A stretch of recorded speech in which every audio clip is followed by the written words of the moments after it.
I was sitting in the back of a police cruiser, my wrists burning from the tight handcuffs. Red and blue lights flashed around me, casting distorted shadows on the pristine pavement of our so-called dream neighborhood. Karen stood on the sidewalk, arms crossed, triumphant. Behind her, a few members of the homeowner association whispered amongst themselves, throwing smug glances in my direction. I could barely make out their voices over the sirens, but I knew what they were saying. We finally got him. I turned my head, looking at the shimmering surface of the community pool just beyond the black iron fence. It looked so peaceful now, the water reflecting the moonlight. If only anyone knew the kind of battle that had been waged around it. My jaw clenched. I wasn't done, not by a long shot. It all started 3 months ago. When my wife and I first moved into this neighborhood, we thought we had found the perfect place. A well-maintained suburban community, friendly neighbors, and a long list of amenities, including the community pool, a selling point that had sealed the deal for us. I had always loved swimming. It was more than a hobby. It was a necessity. After years of back injuries from my work in construction, swimming was my go-to form of exercise. Low impact, easy on the joints. The pool had been a promise of relief, something I could use daily to stay healthy. The first month, everything was fine. I'd swim a few laps in the morning, greet my neighbors, and go about my day. But then, things started to change. One evening, I arrived at the pool to find a new sign posted at the gate. Pool closed for maintenance until further notice. I frowned. There had been no mention of maintenance before. No emails, no flyers, nothing. The water looked as clear as ever, no sign of work being done. I glanced around, hoping to find someone who knew what was going on. That's when Karen appeared. If there was a queen of our homeowner association, it was her. Short, with a platinum blonde bob and an expression permanently set to disapproval, she was the self-appointed enforcer of HOA rules. "Oh, James, didn't you get the notice?" she asked, fake sympathy dripping from her voice. "What notice?" I replied. She sighed dramatically. "We sent out an email last night. The pool needs extensive repairs. It could be weeks, even months before it's operational again." I knew she was lying. I checked my email religiously. "What kind of repairs?" I pressed. "Oh, just routine things. Safety concerns, you know. We wouldn't want anyone getting hurt." I stared at her. "The pool was fine yesterday." She smiled. "Well, it's not fine now. Have a great night, James." And with that, she walked away. The next morning, I did what any reasonable person would do. I called the HOA office. A monotone receptionist answered. "Homeowner Association of Oak Ridge Hills. How may I assist you?" "Hi, I'm calling about the pool closure. I just wanted to get some details on what kind of maintenance is happening." A pause. Let me check on that for you." The sound of typing filled the silence.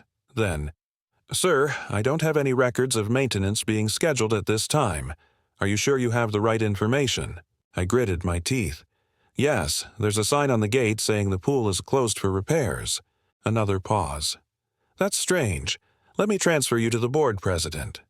Click. A few seconds later, a new voice came on the line. Deeper, more authoritative. "Mr. Carter," the man said smoothly, "this is Tom Reynolds, HOA board president. I understand you have some concerns." "Yeah, Tom. I'd just like to know why the pool is closed." "Oh, just some safety concerns, routine evaluations." I exhaled slowly. "And when will it reopen?" "Indefinitely closed for now, but don't worry, we're working hard on it." Bullshit. I knew something was off, and I was going to find out what. I knew something was off, but I didn't expect just how deep the deception went. The morning after my call with the HOA, I decided to do a little reconnaissance. If the pool was truly undergoing maintenance, there would be workers, tools, or, at the very least, signs of repair. Instead, when I arrived at the gate, I found nothing. No construction equipment, no maintenance crew, not even a simple orange cone. The only thing out of place was Karen, standing inside the pool area, lounging beside the crystal-clear water, sipping on what looked like a mimosa.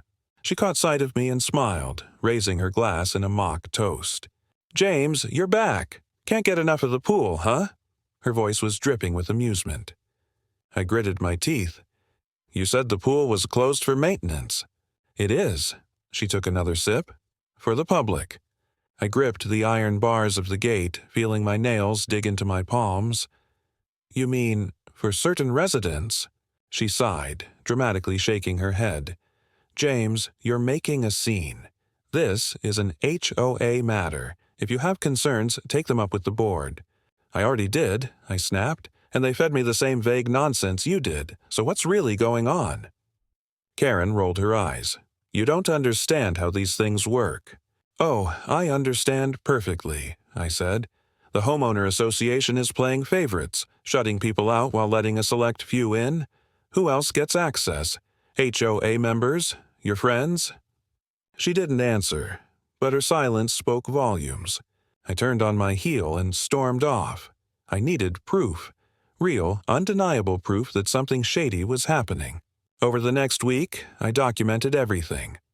Every time I walked past the pool, I snapped pictures. I took notes on who went in and out, and it was always the same small group. Karen, a few board members, and their families. At night, when the pool should have been closed entirely, I saw dim lights reflecting off the water's surface, laughter carrying through the quiet neighborhood. Yet every morning, the pool closed sign remained up for the rest of us. That's when I decided to escalate. I sent an anonymous tip to a local reporter who covered neighborhood disputes and homeowners' rights. I included all the pictures, timestamps, and a detailed account of my encounters with Karen and the HOA. Then I waited. 3 days later, the pool situation took a turn I hadn't anticipated. I arrived home to find a bright orange violation notice taped to my front door. Homeowner Association Violation Notice. Resident James Carter. Violation, harassment of HOA members, unauthorized photography, trespassing. Fine, $500, payable within 14 days. I tore the paper off and crumpled it in my fist. Trespassing. I hadn't even set foot inside the pool area. And harassment. Since when was asking questions considered harassment? I was fuming. But before I could march over to the HOA office, my phone buzzed. It was an unknown number. Hello, I answered. Mr. Carter, this is Detective Harris from the Oak Ridge Police Department. We received a complaint about you from the Homeowner Association. They're alleging you've been making threats. We need to discuss this. I clenched my jaw. This was worse than I thought. Threats? That's ridiculous, I snapped. I've done nothing but ask questions. I understand, sir, but they're claiming you've been intimidating board members and illegally recording HOA property. These are serious accusations. I took a deep breath. Let me guess, Karen is behind this? A pause. I can't disclose complainant names, but I'd advise you to come down to the station and clear this up. We'd rather resolve this before it escalates. I knew what was happening. The HOA was trying to silence me before I could expose them. They were using the police as a weapon, twisting the law to keep me in check. But I wasn't backing down. Fine, I'll come in, I said, but I have evidence of my own. There was another pause before Harris spoke again. Then bring it. I hung up, my heart hammering in my chest. If the HOA wanted a fight, they were about to get one. I grabbed my laptop, stuffed the files and pictures onto a flash drive, and headed for the station. This wasn't just about a pool anymore. This was war. I drove to the police station with a pit in my stomach. The HOA had made their move, and now it was my turn. But I wasn't going in unarmed. I had the truth, and I had a proof. As I walked through the station doors, I forced myself to stay calm. The last thing I needed was to give them any reason to believe the HOA's lies about me being aggressive or threatening. The receptionist barely glanced at me as she buzzed me through to the back. Detective Harris was waiting in a small, windowless room. He was middle-aged, sharp-eyed, and had the demeanor of a man who had seen too much nonsense in his career. He gestured for me to sit, then folded his hands over a slim manila folder. "Mr. Carter," he said, "I appreciate you coming in voluntarily. This is just a conversation at this point." "A conversation?" I scoffed. "The HOA is accusing me of harassment and trespassing. I have the right to know exactly what they're claiming." Harris nodded and flipped open the folder. According to their report, you've been intimidating board members, taking unauthorized photographs of private property, and disrupting HOA meetings. They've provided multiple witness statements. I clenched my fists under the table. That's a load of crap. I took pictures of a public pool that I pay fees for, and I never set foot inside any HOA meetings. Harris studied me for a long moment before speaking again. You said you had evidence of your own. I pulled out the flash drive and slid it across the table. Everything's on there.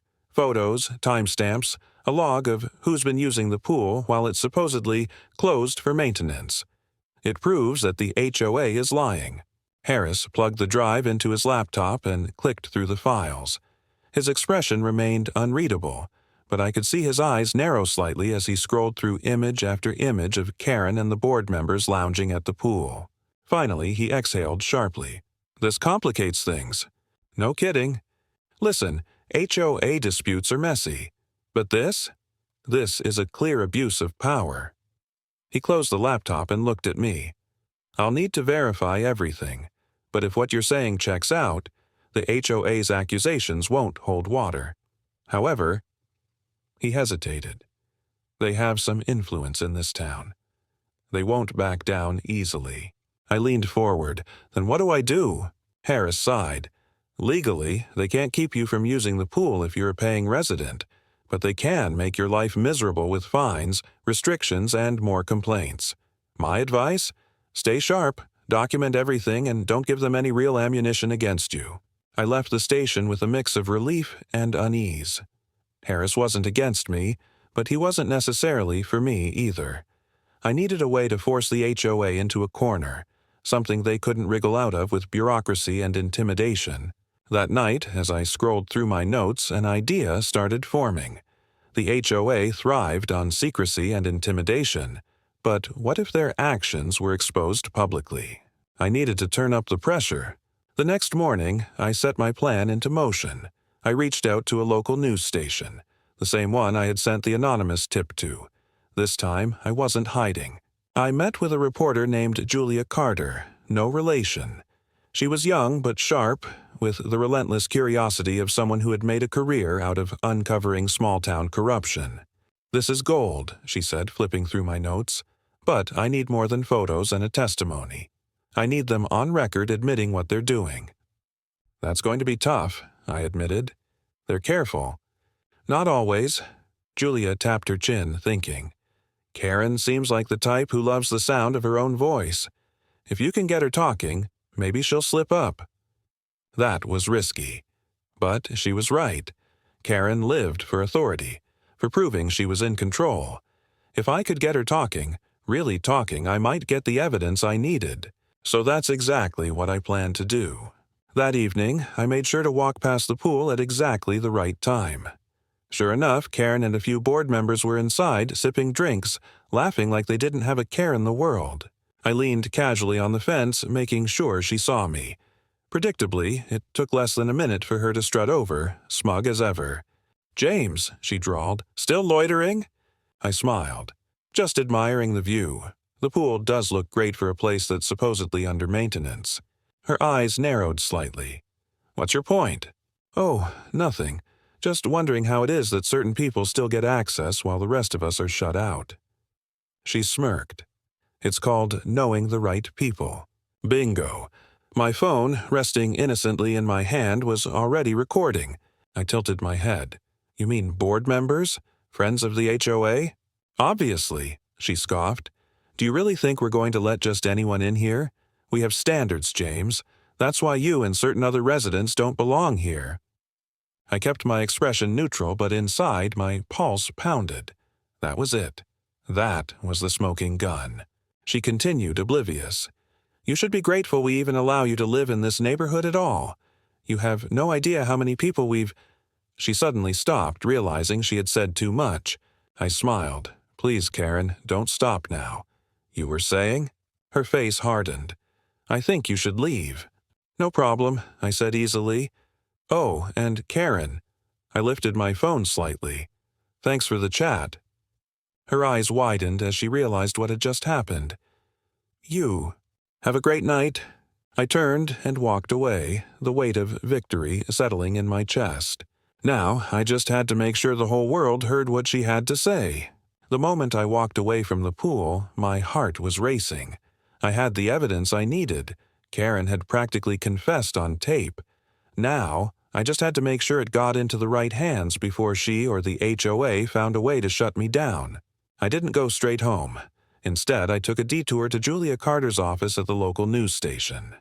She greeted me at the door, her expression a mix of curiosity and anticipation. "Tell me you got something good," she said, ushering me inside. I pulled out my phone and played the recording. Karen's voice came through loud and clear. "Do you really think we're going to let just anyone in here? We have standards, James. That's why you and certain other residents don't belong here." Julia's eyebrows shot up. Well, well," she murmured. "This is the kind of thing that makes careers, or ends them." "Think it's enough?" I asked. She nodded. "It's a solid start, but I'll need more.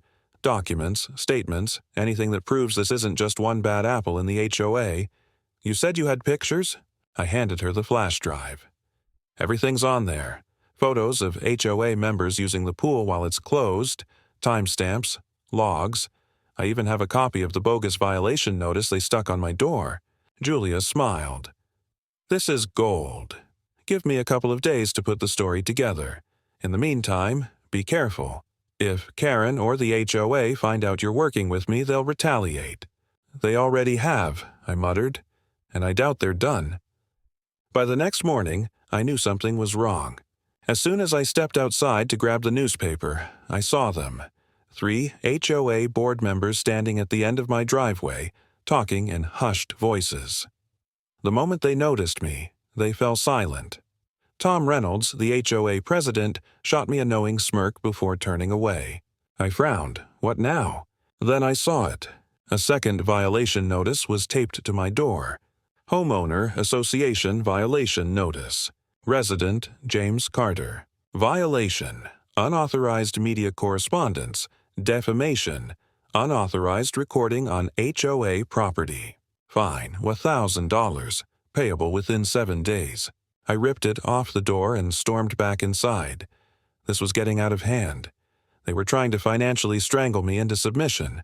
But if they thought I'd back down now, they were dead wrong. I spent the rest of the day going through my options. I contacted a lawyer. Expensive, but worth it if things escalated. I reached out to a few other neighbors, ones I suspected had been victims of HOA bullying. Some were too scared to talk, but one, an elderly man named Mr. Davidson, agreed to meet with me.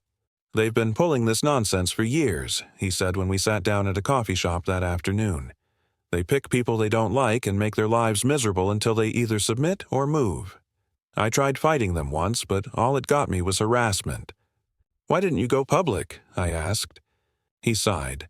"Because I didn't have proof. You do. That changes everything." That night I received a text from Julia.